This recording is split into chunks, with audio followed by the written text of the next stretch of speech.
Hello, hi everyone. I am Dishan Kumar and Dr. Sandra is there with me. Thank you for joining us on this live webinar on link.astro.com. Okay, selamat petang you guys semua. Okay, so hari ni kita nak bincang topik apa mesti you guys dah tunggu-tunggu. Okay, Coronaphobia. Okay, nah COVID-19 ni telah meragut banyak nyawa. Saya tahu mesti semua orang tengah stres. Tapi korang ada fobia ke tak? Itulah kita nak bawa hari ni Dr. Ahmad Rostam untuk bincangkan topik ini. Okay, Dr. Ahmad Rostam is our consultant liaison psychiatrist and Secretary General Malaysian Psychiatry Association. Dr. Rostam, thank you so much for joining us. Thank you, Dishan. Thank you, Dr. Sandra. How are you? We are fine. Thank you for joining us. We are good, Doctor. Tak makan lagi tapi still okay. Itulah kena masak awal macam Dr. Rostam. Okay, so Dr. Sandra, if you guys tak kenal Dr. Sandra, pergi TikTok, tengoklah Dr. Sandra has almost 600,000 followers on TikTok. Siapa yang tak follow, boleh pergi follow. She is known for health-based content, explained brilliantly in a fun way. So if you guys not know about your health, go to TikTok, follow Dr. Sandra. And we also want to let you guys know, if you guys have questions, ada soalan ke apa-apa nak tanya, jangan tanya dekat Q&A. Kena tanya dekat chat box guys. Jangan lupa tu, okay? Yang follow saya tu jangan lupa like and share pula, okay? Sama dengan webinar ni, okay? Kalau dah termiss tu nanti kami upkan link, okay? Always remember watch again, like dengan share webinar kita. Okay, so let's go into kita punya topik hari ni. So Dr. Rostam, can you please tell us sikit kenapa sebenarnya ramai yang risau tentang COVID-19 ni sebenarnya? Okay, terima kasih Dr. Sandra. Soalan yang pertama tu ialah berkaitan dengan kerisauan yang kita alami. Kalau ikutkan sejarah lah, sejarah nak kata sejarah ni lama sangat tak adalah, lebih kurang 2 tahun saja. Di mana kerisauan, ketakutan dan juga kegelisahan berkaitan dengan coronavirus ni sebenarnya mula ditulis di dalam jurnal-jurnal perubatan pada Mac 2020. Di mana pada ketika itu Malaysia baru start tetapi dekat dunia dah tulis tentang fobia. Perkataan fobia dah mula digunakan walaupun pada masa tu kita tak gunakan COVID-19 lagi. Kita gunakan nCoV-19. Di mana itu adalah nama asal kan sebelum tu yang kita tahu Wuhan and then dia tukar jadi nCoV dan now COVID-19 kan. Jadi pada ketika itu dunia menggunakan perkataan nCoV-19 di mana mereka menyebut tentang fobia. Di mana fobia ini kita merujuk kepada ketakutan masyarakat pada ketika itu dan mereka dah bincangkan ketakutan yang pada ketika berlaku di seluruh dunia, kat Canada, dekat Netherlands, dekat Scandinavian, membantu melindungi masyarakat. Tetapi masa tu dia dah fikir dah, kalau ketakutan ini berterusan, dia akan mendatangkan bencana yang lebih besar kepada orang di seluruh dunia. Dan itu yang kita akan discusskan pada hari ini. Sandra. Okay. So ketakutan tu normal sebenarnya ya. So kita perlu ada rasa takut tu. Tapi bila dia dah melampau, dia memang dah tak masuk akal, ketakutan tu kita coin dia sebagai fobia. Betul tak? Betul. Okay, alright. So sekarang semua orang dia because of pandemic ni dia baru start, kita ada term coronaphobia tu daripada Mac 2020 lah. Yes. Okay. Before kita nak go on into our discussion, kita just nak tahu actually where our participants are coming from. So if you guys boleh share, recently diorang ada announce kita ada phase 1, phase 2, phase 3, phase 1, phase 2, phase 3 boleh dine in, boleh keluar, dah ada freedom sikit. Tetapi phase 1 tak boleh, so kita dekat KL, dekat Selangor tak boleh buat apa-apa lagi. So guys, let me know if you guys are from tempat yang ada yang phase 1 ke tempat yang phase 2? Saya pun phase 1. Nak buat macam mana? Dr. Rostam phase 1 ke? Phase 1. Okay, so we have to talk about this. We have to talk about coronaphobia. We have to talk about the fear. Doctor, let's move on to the next talking point. Yeah. Dekat chat box semua phase 1, kebanyakan dia. Okay. Alright. So kebanyakan phase 1 guys. So we understand your pain. Kita orang tahu memang susah. Kena bersabar. Kena tunggu sampai cases turun. Hopefully, which is soon, kita boleh masuk phase 2 and we can enjoy some of the benefits. Okay. Dr. Rostam, let's move to these worries Apa yang kita sebenarnya nak cakap tentang coronavirus? How does this, apa yang kita fear, apa yang kita takut, apa yang kita selalu are the things that we worry about? How does this come into coronaphobia? How does this become a phobia? What actually happens? Okay, when we are talking about phobia, right, there are three main issues in phobia. Number one is the fear. Number two is the anxiety. Number three is actually overreaction. So phobia is actually a term that actually coins all these three major terms: fear, anxiety, and also overreaction. Ketakutan, kerisauan dan juga overreaction ataupun tindak balas yang berlebihan daripada yang sepatutnya. Dan bila kita cakap tentang coronaphobia, ini adalah satu perkara yang dibincangkan oleh pengkaji-pengkaji berkaitan dengan kesan jangka panjang yang diakibatkan oleh kerisauan pada ketika itu, di mana kerisauan ini akan membentuk fobia ataupun ketakutan yang melampaui batas. Fobia adalah ketakutan yang melampaui batas. Dan dalam konteks ini, coronaphobia adalah satu jenis yang kita panggil sebagai specific phobia atau fobia yang spesifik kepada satu-satu situasi, yang mana apabila seseorang itu mengalami coronaphobia, yang pertama, mereka akan mendapati kesukaran untuk bercampur gaul dengan orang lain. Ini orang tak kena kuarantin pun. Dia tak kena kuarantin pun lagi, tapi dia dah kuarantinkan diri dia siap-siap. Dia takkan boleh pergi keluar daripada rumah pun. Saya pernah tengok kes yang tak mahu keluar daripada pintu. Saya pernah tengok kes di mana sesiapa saja ahli keluarga dia balik ke rumah, dia kena mandi dekat luar rumah. Bukan mandi dalam bilik air. Kat luar rumah, mandi dengan baju-baju sekali, habis basah lencun, baru boleh masuk rumah. Ada yang ketikanya di mana ada setengah-setengah yang now, isu kita ialah bila mana kita dah ada test kit yang kita boleh buat kat rumah. Akan ada kes-kes yang coronaphobia yang akan buat test ni every day. Sebab dia risau dia dapat coronaphobia entah daripada mana-mana. Dia fikir macam udara ni masuk ni agak-agak bawa tak penyakit tu. Ataupun orang tu ada tak coronaphobia. Dan dia akan mula kerisauan tu melampau batas sebab kalau kita cakap tentang jarak 1 meter, pakai mask, jaga SOP dan sebagainya, mereka akan kata, oh itu tak cukup. Itu tak cukup. Saya kena pakai baldi pula atas kepala saya. Saya kena pakai benda lain lagi. Saya kena pakai 2-3 lapis glove dan sebagainya. Ini yang kita nampak melampau. Dan melampau itu akan mengakibatkan dia mengganggu kefungsian orang tersebut. Sebab bila seseorang itu fobia, dia akan menghentikan apa-apa sahaja aktiviti yang perlu dilakukan oleh beliau. Termasuklah mungkin mereka akan resign daripada tempat kerja, mereka mungkin tak boleh nak pergi kerja ke mana-mana, mereka mungkin tak boleh pergi ke hospital, mereka mungkin akan, kita panggil sebagai isolate themselves from people because they just don't want to be in contact with any kind of person in the world because they are afraid of the corona is everywhere. And obviously memang kita tahulah corona kat mana-mana, but in his sense, dalam konteks dia, it's actually I am not safe anymore in this world. I kena betul-betul duduk dalam gua, kena kurung diri supaya I will be safe. Itulah coronaphobia. Okay. Betul.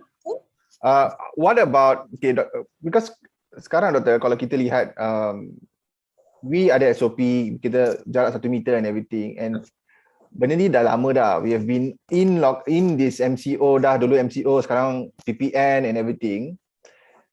Sekarang if you ask me personally kan, kalau I pergi tempat and I tengok banyak orang, I pun rasa macam takut. Okay. Macam benda tu dah program in our head. If I go and I see orang queue, nak beli barang ke apa, and I pun queue, tapi I pun macam, you have that fear already kan. But what you're trying to say is benda ni yang ekstrim, yang ekstrim, yang memang orang have like anxiety attack and have stress and have things like that. Is it because diorang have a fear of loss? Diorang takut yang diorang akan hilang keluarga, akan hilang kerja, akan hilang this, akan hilang everything. What do you think, doktor? Okey, itu sangat betul, Dishan. Sebab bila dalam konteks coronaphobia ni sebenarnya, apa yang mereka takutkan ialah kehilangan. Kehilangan yang pelbagai, dan kita nampak every day from our news feed dan sebagainya. Orang meninggal kat sini, orang meninggal kat sana, ahli keluarga orang begini, anak jadi yatim. And then orang kehilangan kerja, orang terpaksa berhenti kerja dan sebagainya, kehilangan kewangan dan sebagainya. Kehilangan ini semuanya dikaitkan dengan corona ini. Jadi bagi orang-orang yang ada kerisauan ini dan orang-orang yang kita panggil sebagai cenderung mengalami anxiety ini, mereka akan merasakan bahawa oh ini aku tak boleh hadapi, walaupun sedikit kehilangan pun tak mungkin aku boleh hadapi. Sebab most of us, macam Dishan kata, macam kalau kita keluar ke mana-mana pun, sekarang kita akan careful kan. Okay, jangan dekat sangat. Even recently when I go to 7-Eleven kan, there's one makcik masuk and then she she took her temperature lah, and then noted that the temperature 37.7. And then makcik tu cakap, oh panas sangat kat luar pun kot. Lepas tu everyone macam staring at her macam no, you should go out. Should go out. Lepas tu makcik go out lah, went out. And then bila makcik tu went out, everyone macam mana boleh kot, demam tu mana boleh masuk tu, tak bagi masuk tu, that kind of things. So everyone is actually anxious already. Semua orang macam no, I cannot tolerate any kind of macam hanky-panky anywhere, that kind of situation. But that is actually can be, kita panggil sebagai can be protective. But dalam konteks coronaphobia, it can be macam over, because bila kita ada this kind of situation in which we are afraid of loss kan, every single information that get into us, right? Contoh macam ada someone is lost, someone losing someone, itu akan trigger kita dah. Itu akan trigger kita. Akan some people would start calling every single family members, okay, kau okay ke tak, sihat ke, ada siapa-siapa jiran ke yang sakit ke dan sebagainya, kenapa jiran tu datang, that kind of thing. Dia akan jadi fear, is actually become overburden, overwhelming untuk dia kan. That's why dalam konteks paper yang saya bacakan, dia kata dalam konteks coronaphobia, the fear, the anxiety become burdensome. Maksudnya dia menyusahkan hidup everyone. Sedangkan sebenarnya, of course kita kena take care of ourselves, tapi tidaklah sampai menghentikan segala-gala benda. We need to stop everything, no. We need to drop everything, no. We still need to live. Itu masalah dia. So, macam ni kita nak balancekan tu. Itu yang dirisaukan orang, risau tentang hilang. At the same time, kalau dia berhenti melakukan apa-apa, mereka akan kehilangan banyak benda juga. Contoh macam kalau macam dia takut hilang keluarga tetapi tak pergi kerja, dia hilang pendapatan, hilang kerja, and obviously hilang dia double up. Tapi orang tak nampak begitu sebab anxiety, the fear, the overreaction macam take over everything. So they cannot macam balance out which one is more important now. Macam tu. True. So okay, so untuk yang watching webinar ni, okay, yang Dr. Rostam cuba cakap tu, okay, contoh tadi 7-Eleven tu, okay. So the rest, everybody tengok makcik tu kan, okay, dia tengok, okay, she should go out. But those who are having coronaphobia pada waktu tu, kemungkinan terus you might just take whatever spray that you have. Macam siapa tengok hari tu yang viral, lelaki tu pergi spray semua orang kat PBB tu, lepas tu spray misi sekali. You probably will start spraying yourself ke, atau terus you jadi macam sesak nafas, you jadi berdebar dekat tempat tu, you terus akan terduduk. Compared to the few other people yang sebenarnya tengok usah je makcik tu supaya makcik tu tak masuk. Okay, that is why it's very important for you untuk faham fobia tu kenapa terjadi, okay, dan kalau anda ada tu, kita kena ikut yang apa yang kami ajar ini untuk nak dapatkan further check up lah. Okay. Even for me kan, kalau I keluar and I'm out, I'm buying things or buying groceries kan, let's say kan, and tiba-tiba ada orang batuk. Oh my god, dia punya takut tu. Oh no. Drop everything, jalan, go to the side, go jauh-jauh sikit. So in that sense, there is that fear, and people also akan quite macam alert kan bila dia keluar and everything kan. Correct, Doctor? Yeah, it's a good thing that you feel that. That means the fear is actually helping you. Okay, so you move aside, you make sure you're looking around your SOP and thing. But if you had taken, a baldi from the supermarket there and put over your head, then we would have probably. I think extreme lah. Like what I'm trying to say is when it goes to extreme, that's when it's a problem, kan? Absolutely. Because tadi Dr. Sandra ada sebut pasal the symptoms that they have, right? That's what we call as a panic attacks. Bila mana macam dia akan menggigil, berdebar-debar, dia rasa sesak nafas, and then dia suddenly macam rasa macam tekak, dia mula kering, and then dia akan mula fear yang, I already get the infection already. Kan, there are people yang akan datang dekat kita dengan, doktor, saya rasa macam sore throat, doktor. And then next week dia datang lagi, doktor, saya rasa sore throat, saya rasa macam hidung saya boleh bau ke tak boleh bau. Dia akan kita panggil sebagai dia ada illness anxiety. Illness anxiety ni adalah situasi di mana mereka akan mula pick up all the symptoms kan. Kan kita baca pasal symptoms of corona kan. So people akan tengok symptoms, okay, tak boleh bau, okay, demam, okay, batuk, sakit tekak, sakit perut, sakit badan. So they will have this kind of checklist kan. Every day they will check macam okay, tak ada. Alamak, ada lah. Then should I go and now?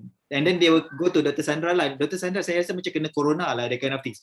Dia akan, what we call as illness anxiety. This is different kind of phobia. Tapi illness anxiety is actually about people who are actually so afraid of having illness. So they are coming to the service just to have a check up and another check up so kita akan cakap panggil dia sebagai doktor shopping. Contoh macam pergi dekat Dr. Sandra kata tak apa, nothing much, kita dah test negative everything, you are totally okay, alright, no contact, you should not be worried. Dia kata macam Dr. Sandra ni macam tak confident sangat ni, so they will go to another doctor and then they will go to another doctor sampai maybe for the fifth doctor said, okay, let's check again. And then, yes, that's what I want. You need to check again and again and again. So this is what we call another thing yang akan berlaku, obsession. The obsessional thoughts.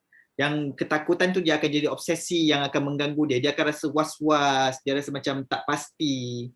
Dan all this actually macam revolve around the phobia that they have about the corona itself. Macam tu. Okay. Doctor, now we were talking about like how currently benda ni is been going on for a while. Okay, kita semua dah tahu dah COVID-19 has changed everybody's life. It's here for a while, it'll be here for a while as well. What about kalau kita nak kata sebagai pandemic fatigue? Kalau dengan COVID-19 je semua macam yes. Okay. Come to the point yang I tak nak tengok dah case daily berapa dah malas dah. You know, that fatigue, everybody is tired. Yeah.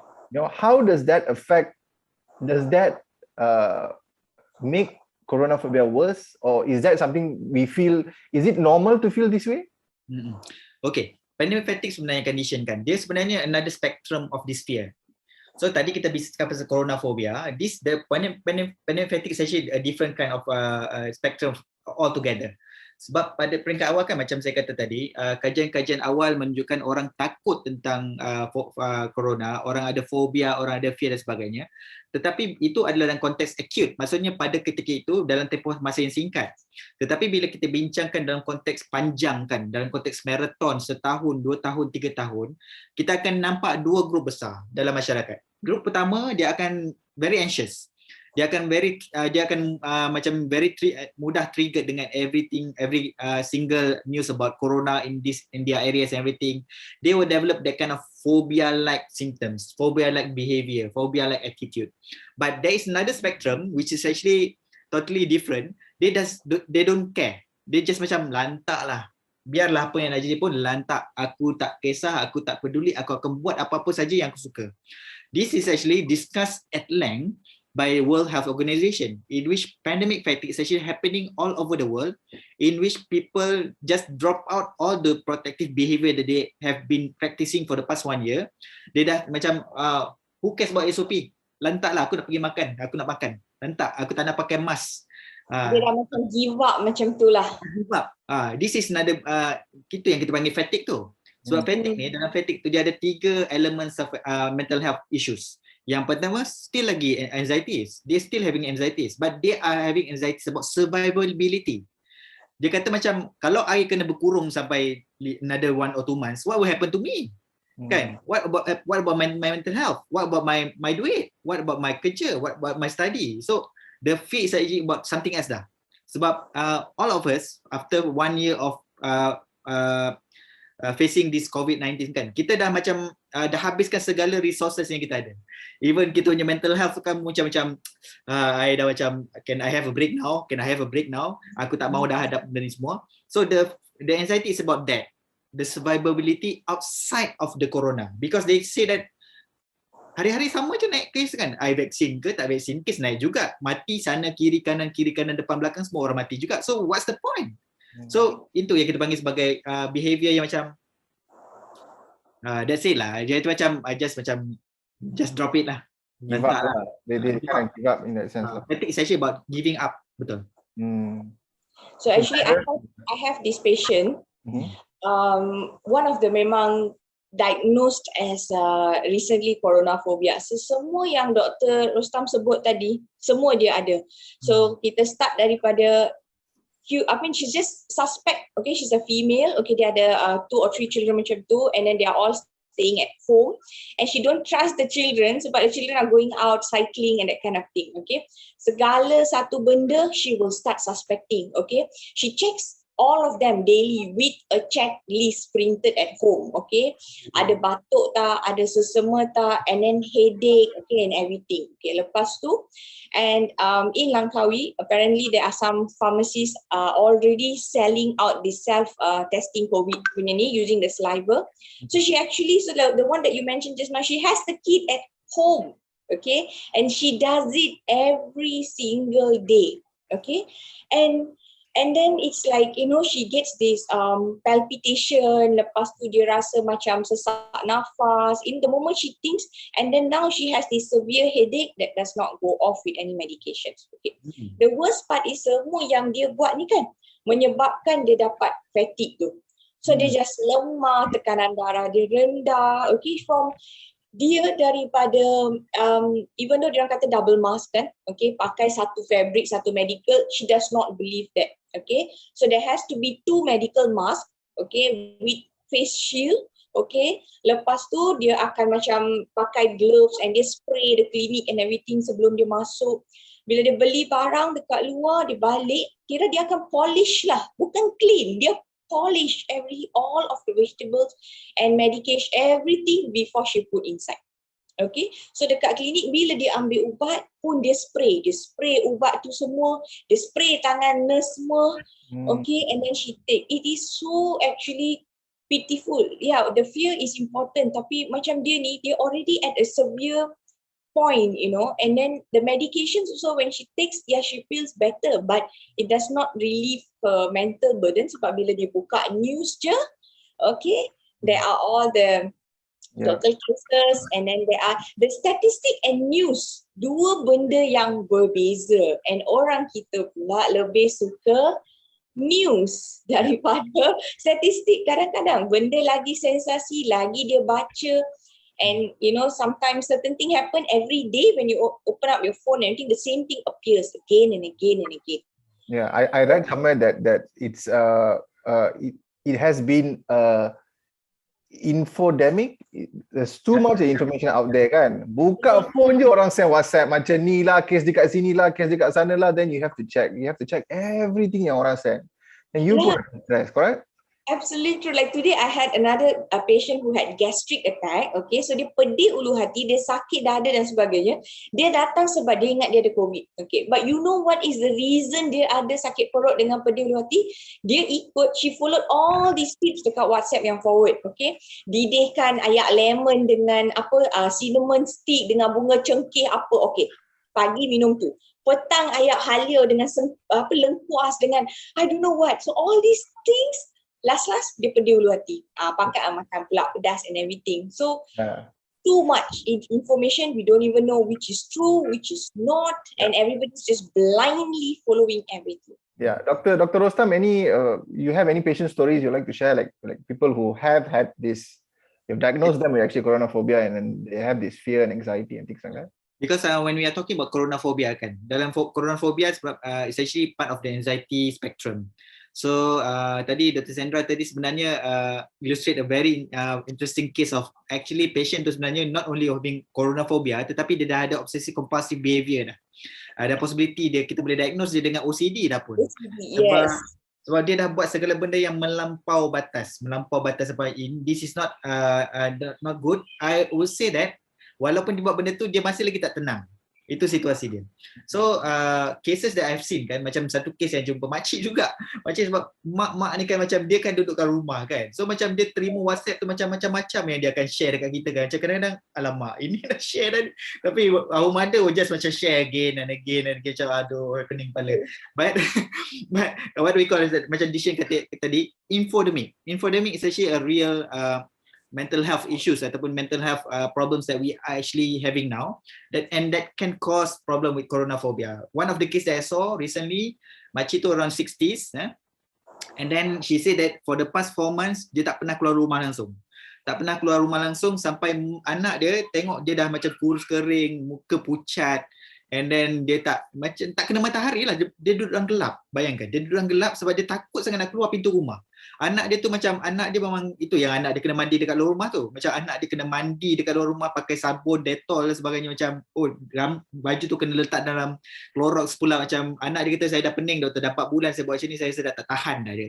So what he did was, he just literally macam seret anak mak dia ke hospital. Mak dia macam doesn't want to touch anything. Dia macam just stand dalam my clinic, and then situ doktor, doktor saya tak boleh tidur. Itu je. Doktor bagi saya ubat tidur 4 bulan, saya nak balik. Macam makcik, That's not how it works, makcik.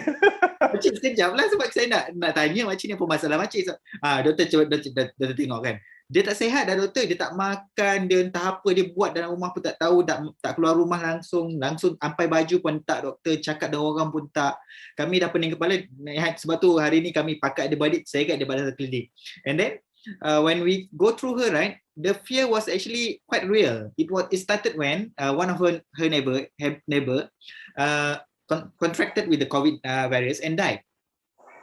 So they never very close to her. That never very close to her. Macam dia kata memang selalu sembang tepi macam pagar kan, kampung kan. So just sembang macam tu.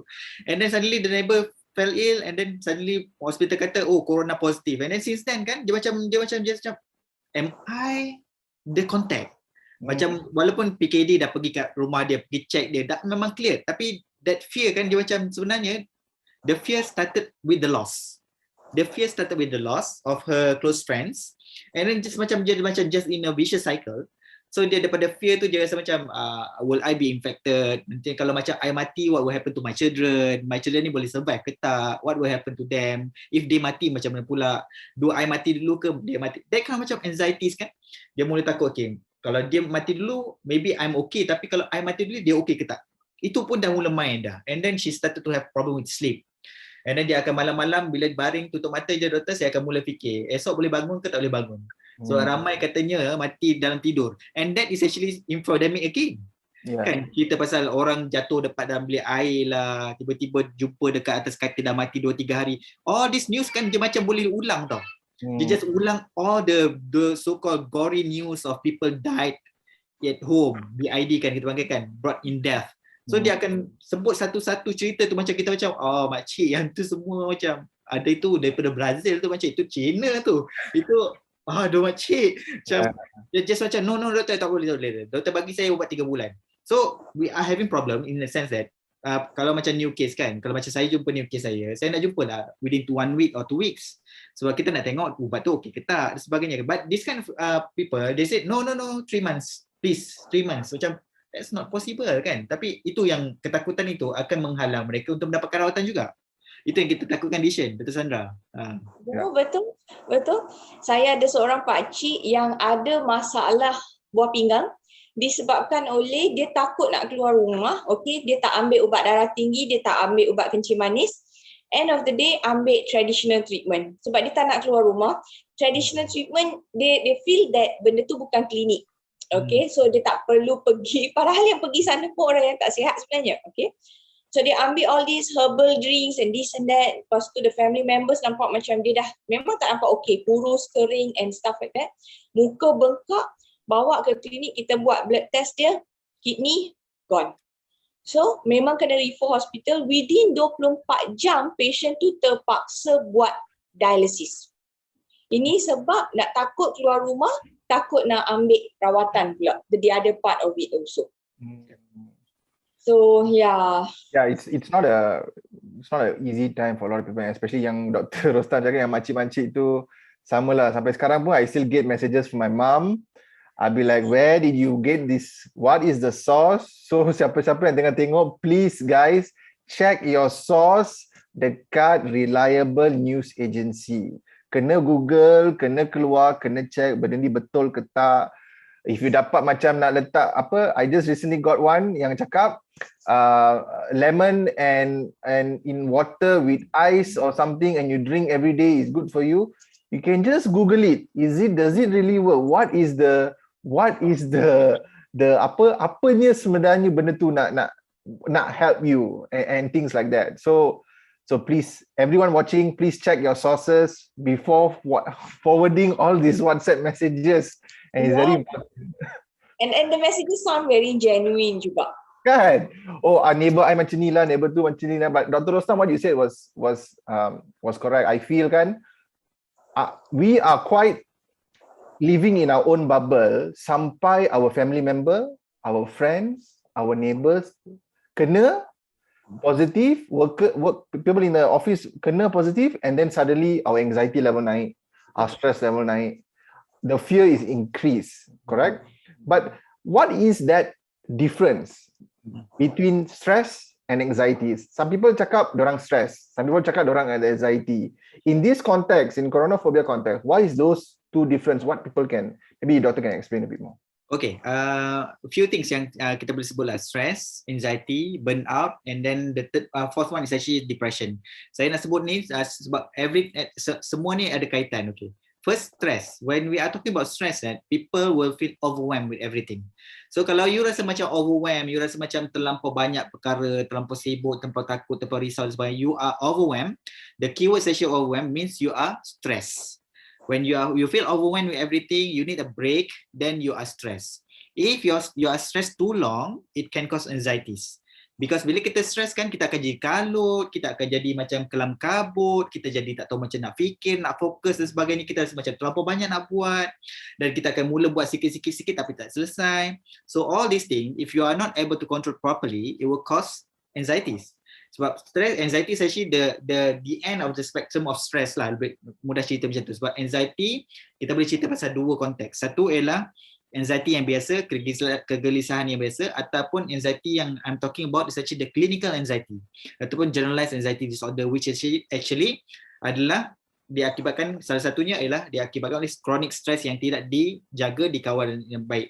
And then the next one ialah burnout. Burnout ialah bila mana kita rasa macam whatever that I do will never work. Apa sahaja yang akan saya buat takkan mendatangkan hasil yang baik.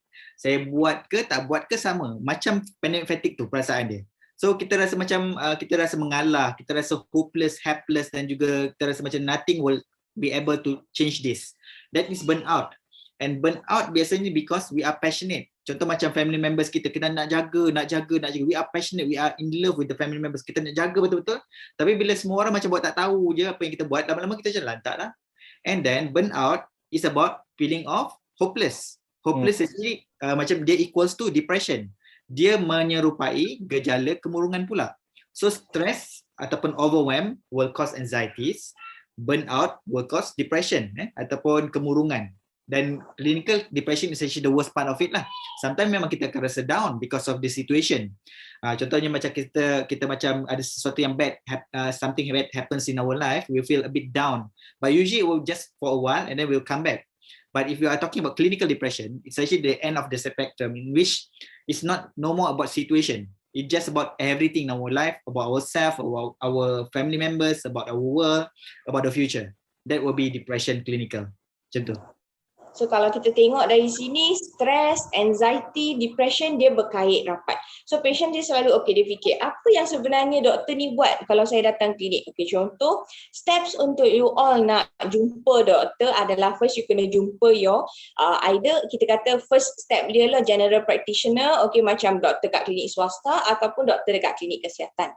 The best is better dekat doktor yang ada masa untuk you all. So klinik kesihatan sekarang semua dia overwhelmed. Kalau doktor kat swasta dia ada masa sebab dia dah mula tak tengok kes COVID dah.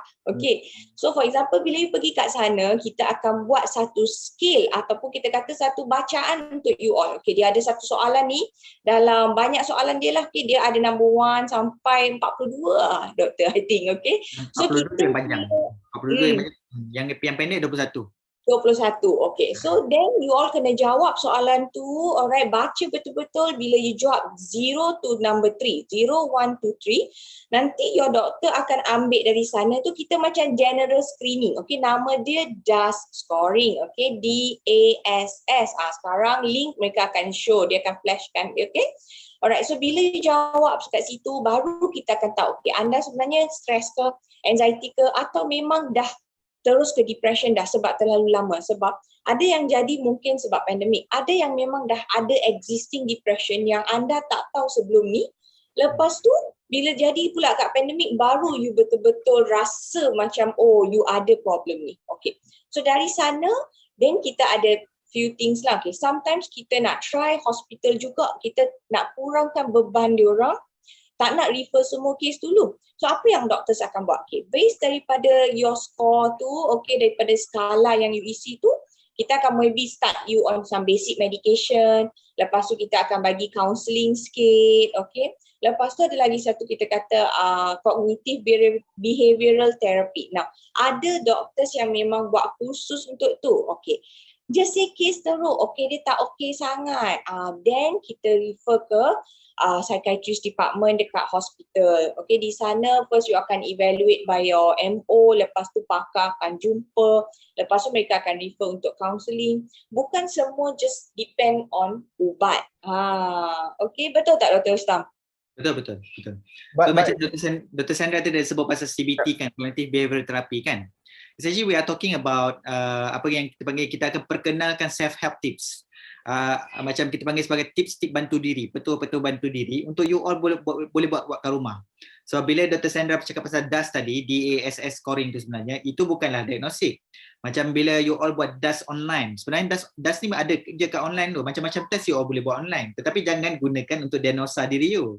So bawa result test tu kepada doktor, and then doktor akan tengok dulu, okay, macam depression skill you macam tinggi sikit, anxiety skill you macam tinggi sikit, stress you macam tinggi sikit, okay, Dr. Sandra akan tanya lebih sikit, and then bila ada diagnosa, contohnya diagnosa katakan, oh you ada kemurungan, ataupun oh you memang ada anxiety, and then Dr. Sandra akan bagi ubat. Kan ubat tu depends lah, basic medication first, basic medication first macam Dr. Sandra kata. Tapi the most important part in that apa yang Dr. Sandra cakap tadi adalah petua bantu diri. Petua bantu diri ni can be anything guys. Jangan fikir macam, oh kena jumpa clinical psychologist ke ni, kena jumpa counselor untuk tak. Sometimes actually you can do something very small at home. You change a bit, macam contoh macam jaga balik tidur you, jaga balik makan you, senaman sikit, and then belajar teknik relaksasi, contoh breathing relaxation dan sebagainya baru. And then kalau macam Dr. Sandra kata tadi kan, kalau tak okey juga, and then terpaksalah kita jumpa dengan the professionals in mental health, macam counselors, macam clinical psychologist, medical doctors in psychiatry or psychiatrist sendiri. So pilihan itu kemudian. We need to do it ourselves first, do things yang small things, make a change first, and then we try to help you out lah. Macam tu. Memang betul tu. Yang tu saringan yang kami pakai. You all pula jangan pergi diagnose diri sendiri. Sekarang kat Lazada lah, kat Shopee lah, kat Facebook lah, semua jual ubat. Belum lagi kalau kita nak masuk off label punya ubat. Okay, and then you all beli, makan, and then you ada side effect. Kami dah belajar bertahun baru tahu nak bagi patient tu ubat anxiety ke, nak bagi ubat tu depression ke, atau you all nak makan ubat tidur. Faham? So banyak, because sekarang information is everywhere kan. So everybody want to become a doctor, semua nak self-diagnose, semua nak cakap macam ni, bagi saya ubat. But it doesn't work like that kan. So please refer, follow the correct test. But is there any macam red flags Dr. Rostam yang make you realize or for people to look at and say like, oh maybe I have a problem, or maybe my mom has a problem, or maybe my brother has a problem, or maybe my friend has a problem. Any red flags that you can look out? Just a simple, maybe 3 red flags to look out for? Okay, red flags kan very important nowadays sebab semua orang work from home, ramai orang buat PDPR dan sebagainya kan. Itu pun dah satu red flags dah. Sebab I noticed that a few of the chats tu kan comment about PDPR, work from home, everything else. Actually, when you notice that you are overwhelmed with work from home, when you are overwhelmed with PDPR, means you are already stressed out. Itu dah first red flags. Second reflex will be you become very sensitive ataupun you nampak macam you mudah marah, very cynical, maksudnya you akan jadi sinis, you cakap bahasa yang you tak pedulikan perasaan orang lain, you punya personality berubah sedikit. Itu adalah the second reflex. The third reflex, usually your sleep will be affected. Maksudnya macam you rasa tidur you tak ngam lah, macam tidur tapi bangun pagi tak fresh. Ataupun tidur you kerap bangun, ataupun tidur you penuh dengan mimpi-mimpi buruk. All that is actually the red flags for mental health. Dan the fourth one, I tambah sikit, ialah bila appetite you terganggu. Sama ada you akan tak makan, tak mau makan, rasa macam tak nak makan, rasa kenyang. Bukan tak kenyang pun, lapar tapi tak rasa nak makan, tak ada nafsu nak makan. Ataupun you makan banyak tau, and then you just macam mancing macam all the way, macam 24 hours mancing something, macam stress, that kind of things. So dia pun boleh jadi macam tu juga. Sama ada you tak makan ataupun you makan melampau batas. So small reflection ni kalau korang perasan, itu ada petanda bahawa korang dah overwhelmed, korang punya mental health dah terganggu. Bukan maksudnya you ada mental illness kan, jangan risau pula macam doktor cakap macam awak saya ni dah ada mental disorder ke, jangan macam tu relax ah. Mental health issues belum jadi mental illness lagi. Tapi kalau you biar, of course you akan dapat mental illness, which is actually more difficult to treat compare with mental health issues masalah-masalah kesihatan mental biasa. So is that red flags is macam is the starting point lah for Starting point. to actually spiral out of control and get worse. Betul. So we have to get medical attention, medical help at the start. Yeah. Seek out psychiatrists, seek out counselors. Okay, talking about that, Dr. Sandra and Dr. Rostam, kita nak keluar dan dapatkan bantuan, tetapi ada challenges dia, ada kesusahan dia. So what is, let's say now I want to go out for help, and where is the right place to do it, and how difficult it actually is right now to try to get some help. Dr. Sandra nak mula dulu? Dr. Sandra. I think since saya sebut tadi, kita dapatkan daripada doktor dekat klinik swasta ataupun doktor dekat klinik kesihatan. Okay. Like kalau swasta, you can actually call the clinic. Okay, so you boleh call klinik dulu. Okay, sebab you takut kan dengan orang ramai semua, you boleh call, you boleh set appointment. Itu satu. Okay, tapi kena tepat dengan appointment jugalah. Okay, Malaysians ni susah sikit dengan buat appointment ni. Okay. Nombor dua adalah, you can actually have you can ask, there are certain clinics where they offer online. Okay, sebab benda tentang anxiety ni semua, sometimes you just need a place to pour out. Okay, and ramai kalau orang kita tu, kalau kita bagi tahu, kau ni fikir banyak lah, tu je mereka cakap. Okay, they don't actually know is actually related to our mental health punya issues. Okay, so there are doctors who can actually talk to you and everything. Lepas tu, if they manage to diagnose you, kalau memang tak ada illness macam tu, you boleh pick up ubat lah, okay, daripada klinik. Okay, then kalau kita refer kepada psychiatric department, okay, psychiatric department definitely dia bagi you appointment date, dia akan bagi you timing juga. Of course you have to, hospital government takkan expect one to one lah kan, you kena pergi beratur juga. Tapi bila you pergi tu, you make sure you jaga SOP and everything. Okay, so it should be okay. And even I think government clinic, specialist clinics like Dr. Rosta, I think most of the time you have telecounselling ke macam tu, betul tak betul? Okay, dan saya tambah sikit, dia ada dua perkara yang berlaku semasa pandemik COVID-19 ni yang kita boleh gunakan. Of course, you all nak keluar, bukan senang nak keluar sekarang kan. Kemana-mana pun you all risau, you are afraid of so many things, you are anxious about everything. You punya macam where to go pun sometimes limited kan. Maybe dekat area you tak ada pakar dan sebagainya. Of course, that will be difficult for you. So, but as Dr. Sandra said kan, sometimes nak jumpa psychiatrist ni sebenarnya jalan dia panjang lagi. And not all of us need psychiatrist to see you. So, sometimes kan, apa yang kita dah ada dalam konteks pandemik sekarang ni, kita ada telecounselling and teleconference. Telecounselling actually dalam dekat KKM pun ada, yang disediakan oleh NGOs pun banyak. Lepas tu yang disediakan oleh private klinik pun banyak. Sama ada klinik general practitioner maupun klinik-klinik psikologi ataupun klinik psikiatri dan hospital swasta. So telecounselling ni available guys. Cuma yang kita kena rajin sikit cari dan juga terpaksa mungkin kena panggil banyak kali lah. Tapi in terms of private telecounselling kan, there are lots outside there in which you need to pay lah, of course. You need to make an appointment and then you can pay. Dan juga dia ada teleconference juga, in which teleconference ni sebab kita buat macam ni, buat Zoom meeting ke ataupun apa-apa meeting. Sebab macam contoh macam saya Dr. Psychiatry kan, I need to see your face. I tak macam tak boleh main message macam saya anxious. Okay anxious, okay fine. I cannot do that. I need to see you punya cara you bercakap, I need to see you punya effect, check bahasa badan you, perkataan yang you gunakan. All this is actually very important for me. So kalau macam tu macam dah gunakan telecounselling tak membantu, okay fine. Try teleconference pula dengan private dan sebagainya. If that is actually tak membantu juga, and then we need to see face to face. Dan sometimes at the same time kan, bila you dah call telecounselling line, kadang-kadang susah juga. I heard a lot of complaints. Call KKM pun tak dapat, call NGO pun susah juga nak masuk. Lepas tu bila dah dapat call tu, dia kata 15 minit je, tak boleh lama-lama sebab banyak orang call ni. So sometimes kan macam geram kan, tak lepas kan. So we need to see you face to face juga. So that kind of things kan, macam Dr. Sandra kata, kalau kita bagi appointment tu please come on the dot. Datang ikut masa sebab time is very precious. Kalau macam you miss 15 minutes kan, macam it will take another 15 minutes of other people in which biasanya kita tak akan tolerate. Kalau katakan you punya sesi is half an hour and then you dah langgar 50 minutes orang punya, kita takkan bagi you langgar orang punya. Kita akan give you 15 minit and then you need to go back. Then you rugi. So bila kita dah go through telecounseling, teleconference, masih tak okay, get self-help, cari idea bagaimana untuk bantu diri in terms of merubah cara berfikir dan sebagainya, small tips yang saya cakap tadi, and then last resort mungkin medication.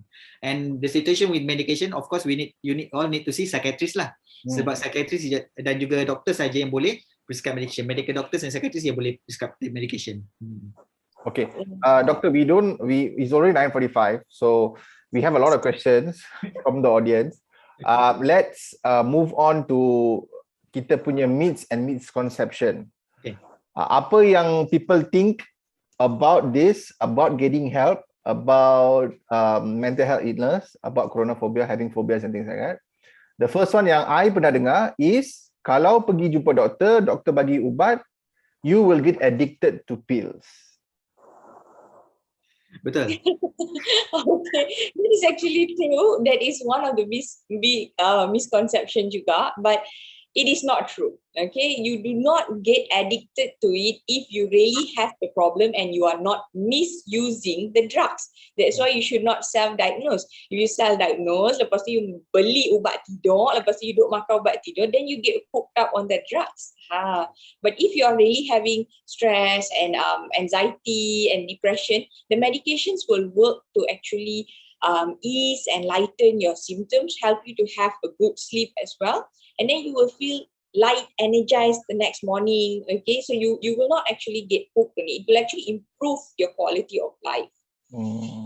Okay. Next one, myths and misconception, Dr. Sandra. Is most common lah. Okay, they come to my room. Most of the patients do not register at the counter. They want to talk about anything. They will come in as sakit perut or something like that, and they will think twice or thrice to actually tell, because everybody thinks that mental health is penyakit gila.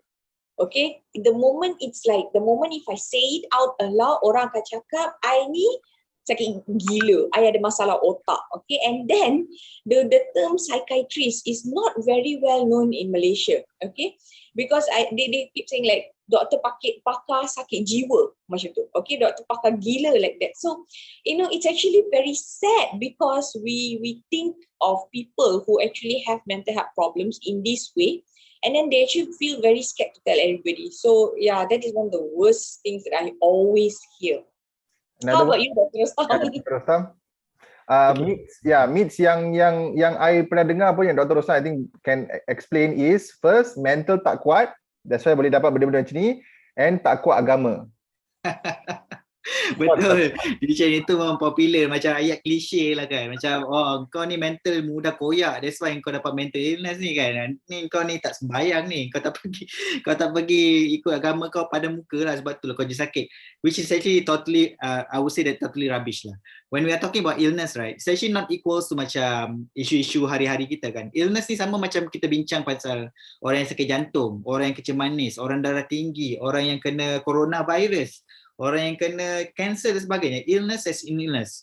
No one dalam dunia, dalam hidup dia nakkan penyakit ini. Tak ada orang order, okay saya nak depression 2 minggu boleh tak? Tak ada orang nak macam tu tau. Macam boleh tak saya rasa anxiety 2 bulan? No way. Kan, no one wants this kan. No one, walaupun macam mana kuat pun kita kan. I've seen a lot of people who is actually considering, kalau kita tengok kan, no way he will, kalau kita guna cara fikir biasa kan, this kind of people kan, no way they will get mental illness. But they get it. Because mental illness is just an illness, just like anything else. Yeah. And the salah satu yang kita panggil sebagai salah faham yang orang katakan, okay, doktor kalau saya dapat satu diagnosa mental illness, means that this is the life sentence. No, mental illness is not equal to life sentence. Because mental illness can be treated. Many people kata macam Dr. Sandra katakan, sama gila ke? Saya ni gila. I have so many people comes to me kan, doktor saya gila ke doktor? Macam saya tanya balik, you gila ke? Because why you need to label yourself? Yeah. Kan? Kita macam label kan, kesian. Dia macam doktor saya gila dah ke doktor, macam who say that? Macam I need to ask you again, do you think you gila? Macam doktor saya takut gila. No, you think you gila or not? No, saya takut, that kind of thing, you see. The stigma behind it. So about the cultural belief kan, lepas tu pasal makan salah makan lah, salah pergi tempat lah, and then macam ubat akan jadi ketagih. Of course you will ketagih ubat when you overdose yourself. You take it not based on prescription. You take it for long time without prescription of your doctors. You take macam suka-suka hati, hari ni makan, esok cuti, lepas tu makan pula, all those things, and you are not practicing what the doctors tell you. You tak practice cognitive behavioral therapy, you tak practice self-help, you tak practice relaxation, you tak practice macam-macam benda yang doktor ajar, you all kena buat. Kalau you tak buat benda tu, itu yang cerita macam bergantung pada ubat, which is actually another misconception of mental illness atau mental health issues, macam tu. Okay. Thank you, Dr. Rostam, Dr. Sandra. I think we are going to our final question and then kita akan start jawab soalan from the audience. Kita ada banyak soalan actually. The final question is actually satu yang perspektif yang kita nak masukkan is in all of this that we're talking about, what if sesiapa yang tengah dengar sekarang is watching or is listening because they think their friend or their family, their parents, their children is going through this. How do they help them? Macam mana I nak tolong seseorang yang I rapat, kawan I, family I, yang I rasa mereka ada phobia ni, coronaphobia. How do I do that? Okay. First and the most important thing kan, bila kita dah ada ilmu, when we have the knowledge about these problems, right, we need to be compassionate. Compassionate is actually a very important words when we are dealing with people having mental health issues ke, penyakit-penyakit fizikal yang lain sebagainya. Compassionate is actually very important. For us to be understanding, bukan kita nak kata kita faham segala benda, tetapi to be able to try to understand people. Cuba untuk memahami situasi dia. Cuba untuk berlapang dada, cuba untuk bertenang dan mendengar masalah mereka, sebab all people with mental health issues, orang-orang yang ada masalah, mereka perlukan orang yang nak mendengar tanpa judgement, orang yang nak mendengar tanpa label. Itu yang penting. So izinkan diri kita untuk mendengar dan bantu secara benda-benda kecil, benda-benda kecil yang kita tolong. Jangan macam tak payah fikir, all those words kan no need to use. Compassionate, listen properly and be calm. 3 benda. Nah, okay, itu saja. If they are listening on behalf of their family ataupun their spouse macam tu, so how do you suggest, doctor, how do they bring in their family to seek for help? Because most of people, they'll be in denial. Dia mungkin dah rasa dah, but especially kalau spouse, when your husband or your wife tells you, I think you have so and so, automatically it's a fight, okay? Because I don't believe you, no, I don't have that. So how do they help their family member? Okay, so now nombor 1 tadi you dah notice yang there's a changes in your spouse ataupun family members kan, yang you rasa macam this is not okay. And then number 2, you allow yourself to listen to them. Allow yourself to listen to them. Tapi jangan cakap, oh you ni tak okay ni, you kena pergi hospital. No. Allow yourself to listen to them first. And then the third one is to link. To link ni maksudnya kita cuba untuk kenal pasti siapa orang-orang yang dia percaya ataupun orang-orang yang dia hormat untuk bercakap dengan dia orang. So untuk orang-orang ini yang bagi nasihat untuk dapatkan rawatan. That will be the way. So sometimes we are talking about people yang dia ada, kita panggil sebagai decision making, dia still okay. They are not well, but decision making is okay. Kita boleh gunakan orang-orang yang penting dalam hidup dia untuk bantu dia untuk keluar. Because they are afraid of everything. Macam sometimes kan dia risau, kalau saya jumpa doktor nanti, doktor saya kata saya anxiety, habislah saya. Dia risau benda-benda yang tak pasti lagi. So sometimes we support them. Macam tak apa, I will bring you. Tak apa, I will be with you. Tapi it's okay, I will support you. All those big words kan will makes wonders to them. So make it simple dan juga begitu. Tapi kalau macam dalam konteks mereka dah hilang waras, itu you tak boleh guna macam pujuk macam tu, tak boleh. You perlukan gunakan authority. Contoh macam you dah jumpa orang yang tak waras dalam family you, of course you mungkin perlu bantuan kebajikan masyarakat ataupun bantuan polis untuk bawa mereka ke hospital. Dan kita akan rawat mereka kalau dalam situasi begitu. Okay. Yeah, that is true. I think kita kena follow up slowly but surely. Okay, jangan one time you speak and then you force them, when they don't listen, you biarkan. No. Tomorrow speak again, go slowly, be kind to them, and then we have to bring them. Yeah. Okay. That is true. Okay. Shall we go to questions maybe? Yes. Finally, we have some time for questions. So guys, kita takkan habis pukul 10. We are extending for a bit to answer all your questions. Please go with us. Yeah, please stay with us. So let's go with the first question. Team, can we pop up the first question for Dr. Sandra and Dr. Rostam? Let's see our first question today. To get the screen. Okay. I feel anxious when I have to go to the grocery stores because mostly they are indoors. Worried about the ventilation. Is it really well ventilated? Clean? Nak pergi open store grocery shopping dah tak boleh dah. Okay, alright. So, Anxious Obviously. when shopping. Obviously kan, normal lah kan. You memang anxiety you dah a bit over the limit kan. Sebab you pun notice bahawa ia agak menyusahkan you. Dia agak membebankan you even to go to the groceries. In which kalau kita baca pasal SOP kan, the SOP is very simple. Wear your mask, sanitize your hand, jaga jarak, and then that's all kan. Ventilation about places dan sebagainya, that is beyond your control kan. Kalau kita dah jaga diri kita, should be okay. However, kalau macam benda ini kan, macam you nampak normal lah kan, makin hari makin teruk, that will be the macam kita panggil the red flag for you to get help. Jangan tunggu dah. Kalau macam everything yang you buat tak boleh dilakukan seperti biasa, itu adalah masanya untuk you dapatkan bantuan pakar.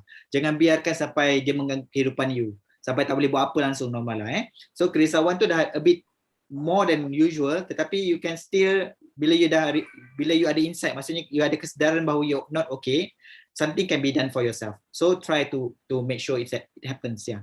Okay, let's go to the next question from Camila. Is it from Camila? No, it's from Jan Senchua. How should unvaccinated kids feel about coronaphobia? Oh, okay. I think our kids kan, it's actually a better informed than us, the adults lah. Because dia punya sumber informasi ni kan, most of the time is actually TV lah, TV rasmi kan, Astro ke, TV 123 ke, that kind of things kan. Ataupun daripada cikgu dia orang. Dia orang tak terpengaruh dengan infodemic to the certain extent sebab dia orang tak guna WhatsApp. Correct. Itu pun jarang dan sebanyak kan. But for me, right, our children is now currently actually well protected in the sense that number one, we know that most of the virus variant that we know is actually not as dangerous as to children as to adults. Number one. Number two is actually our children is not exposed, and then it's actually the honest for the adults to take care when they come back. Contoh macam you nak masuk rumah, walaupun masuk rumah sendiri, sanitize your hand, kan? Make sure that you take bath first before you play with your children. Everything you need to take care. I'm not really concerned about children having coronaphobia, but I'm concerned about we as an adult taking care of ourselves when we see them, when we are with them. Yang tu yang kita kena fokuskan. Okay.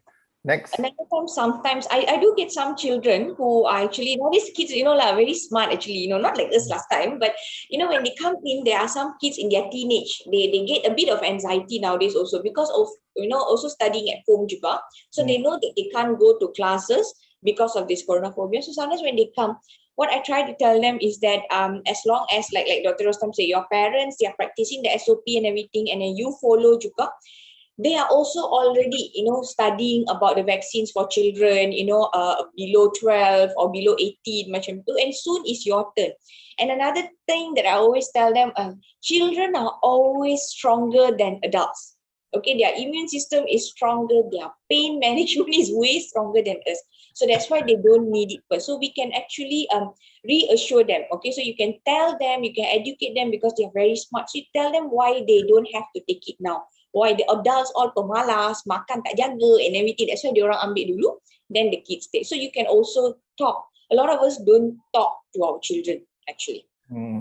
Okay. Next question, Dr. Sandra. Doctor, my husband is now currently positive COVID. This is from Camila and sedang quarantine di rumah. The problem is saya terus dapat anxiety and panic attack, takut dapat jangkitan even my result is negative. Heartbeat jadi laju, rasa macam dada macam berat and rasa macam saya kena penat, sangat takut ni. Okay. To be very honest, Camila, I think if your husband is positive and dia sedang quarantine, most probably you pun gelang pink, okay? So, ataupun maybe putih, I don't know currently how they deal with it, but means that you should not go out and get treatment. Tapi based on your symptom, looks like you need some treatment, okay?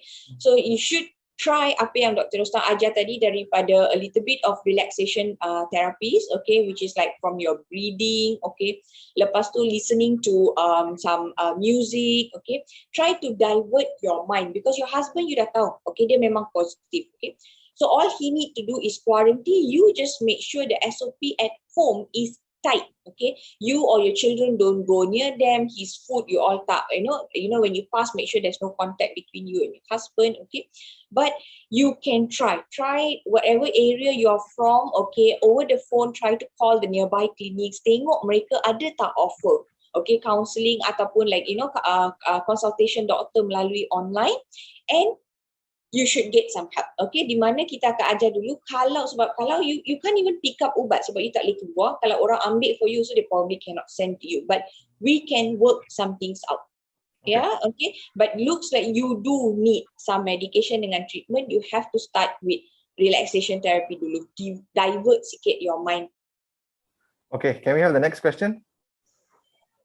Next question is from Sharifah. I feel affected mentally and emotionally. Lost 5 friends back to back on 4th, 5th, 6th, 9th, and 10th August, and several others in July. I'm so sorry, Sharifah. Even news about strangers passing away akan terus nangis and fikir about their families walaupun tak kenal who they are. Yeah, just feel like there is no light at the end of the tunnel. Dr. Astro? Every single loss that we heard kan, of course it hurts us kan, dia sangat menyakitkan kan, dan setiap nyawa yang hilang tu sangat berharga kan. We cannot say that yang ni tak penting sangat, yang tu tak penting sangat. Every single soul that we lost is so important to someone. So dalam konteks Sharifah, maybe you have lots of friends yang dah pergi, in which actually the only things that we can do for them is actually just doa that they are in a good place, number one. And Sharifah, what you are actually experiencing right now is actually what we call as grief. Grief is a process in which we will have feelings of shock, we will have feelings of depression, kita akan ada anxiety, kita akan ada bargaining, kita rasa macam kalaulah dia orang ada lagi, I can do something, kalaulah aku boleh pergi kan jumpa dia, kalaulah aku jumpa begini. All these thoughts kan akan datang pada ketika ini, Sharifah, sebab kita tengah grief, which is actually a normal process to us. Tetapi apabila jika sekiranya you punya feelings yang emotionally negative feelings tu macam persistent throughout the day, dia tak ada rest langsung, dia tak boleh nak seronok langsung, dia tak boleh nak senyum, dia tak boleh nak sembang, dia tak boleh nak cakap, dia tak boleh nak tidur. So you need help. Jangan tunggu dah.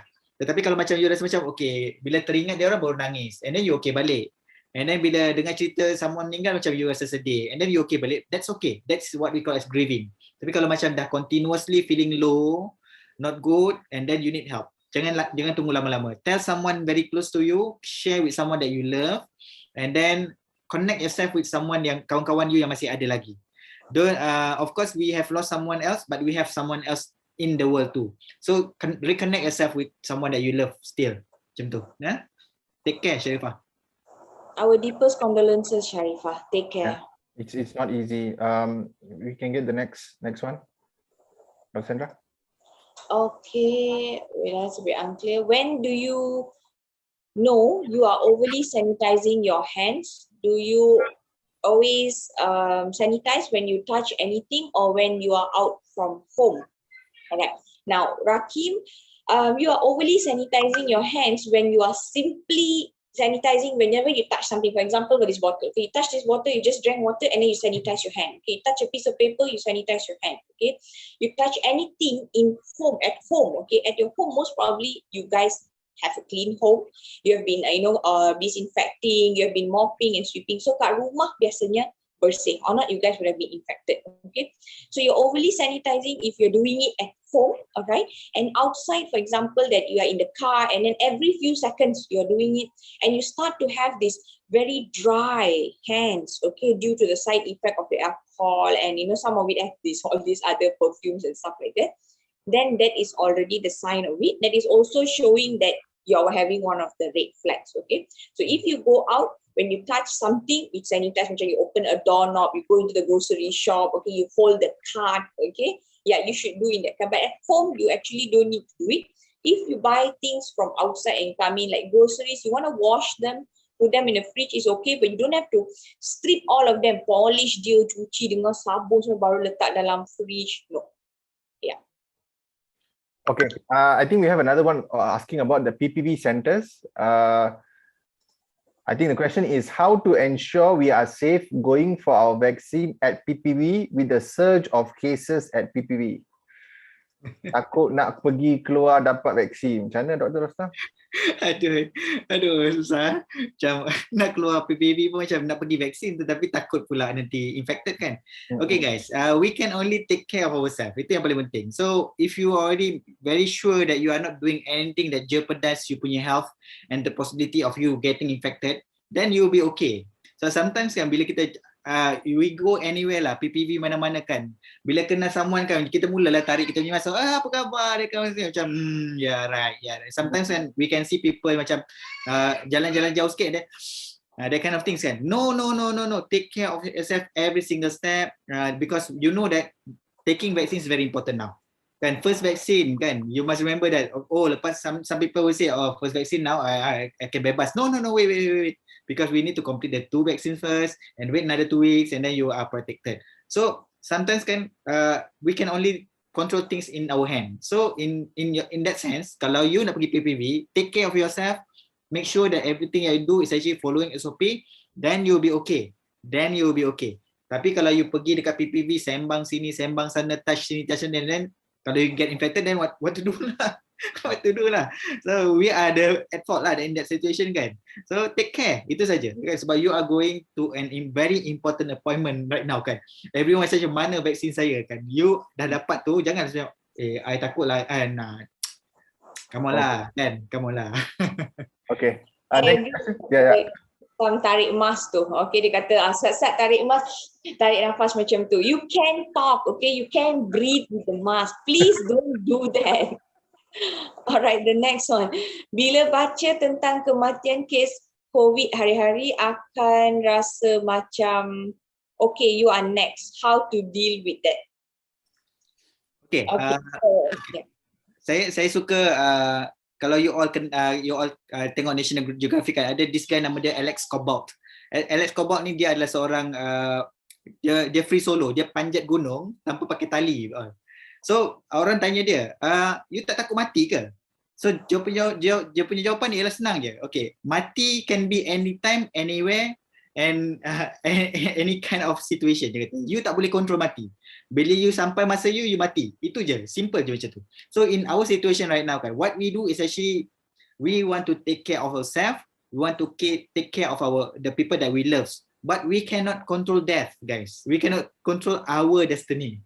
So we will try our best to control everything. But if let's say kan, suddenly you keluar pintu tu and then one of your family could die, we cannot do anything about that. But as long as we do the best for ourselves and our family members and the loved one, and I think we have done everything enough already.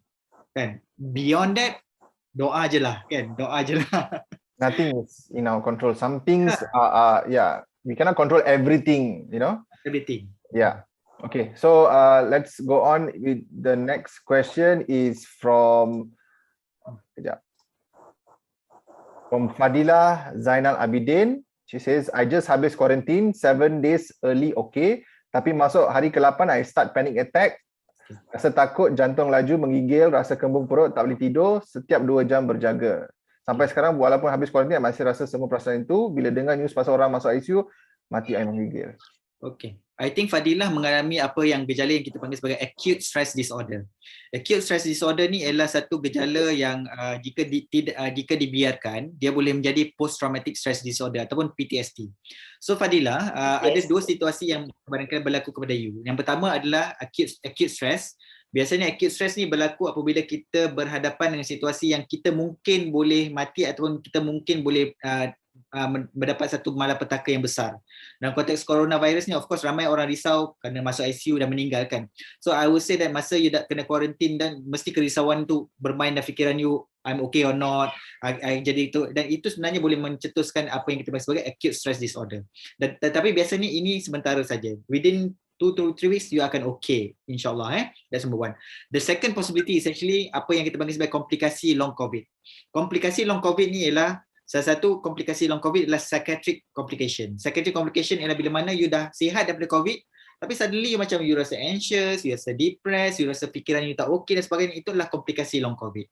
So bagaimana nak tahu yang mana satu ni? Fadilah, you need to seek mental health professional. Yang ni kan you kena jumpa doktor.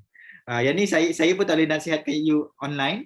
Yang ni you kena jumpa doktor, and then doktor akan reprocess balik situasi you, and then bila dah tahu, then maybe some you can get some help from there. Nah, Fadilah, take care.